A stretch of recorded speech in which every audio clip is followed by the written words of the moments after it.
ఉన్నన్ని రోజులు సంతోషంగా ఉంటే అదే నిజమైన ఐశ్వర్యం. ఐస్ క్రీమ్ తిన్నా కరిగిపోద్ది, తినకపోయినా కరిగిపోద్ది. జీవితం కూడా అంతే కదా.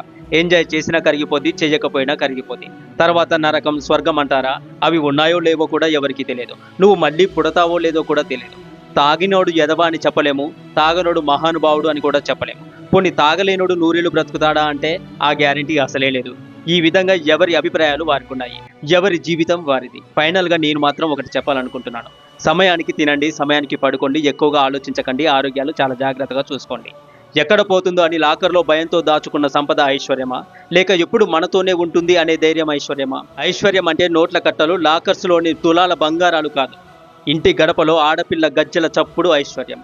ఇంటికి రాగానే చిరునవ్వుతో ఎదురొచ్చే భార్య నవ్వు ఐశ్వర్యము. ఎంత ఎదిగినా నాన్న తిట్టే తిట్లు ఐశ్వర్యము.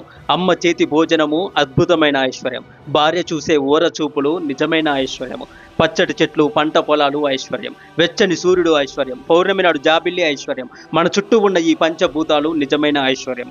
పాల బుగ్గల చిన్నారి చిరునవ్వు ఐశ్వర్యం. ప్రకృతి అందం ఐశ్వర్యం. పెదాలు పండించే మన చిరునవ్వు ఐశ్వర్యం. అవసరంలో ఆదరించే ఆదుకునే ప్రాణ స్నేహితుడు ఐశ్వర్యం. బుద్ధి కలిగిన బిడ్డలు ఐశ్వర్యం. బిడ్డలకొచ్చిన చదువు ఐశ్వర్యం.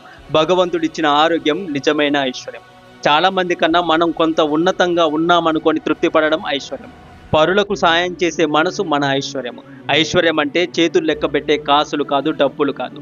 కళ్ళు చూపెట్టే ప్రపంచం నిజమైన ఐశ్వర్యం. మనసు పొందే సంతోషమే నిజమైన ఐశ్వర్యం. ఇప్పుడు చెప్పండి, నిజమైన ఐశ్వర్యం ఏంటో? తప్పకుండా మీ అభిప్రాయాన్ని తెలియజేయండి. మరెన్నో వీడియోస్ కోసం మన ఛానల్ని ఇప్పుడే సబ్స్క్రైబ్ చేసుకోండి. హరే కృష్ణ.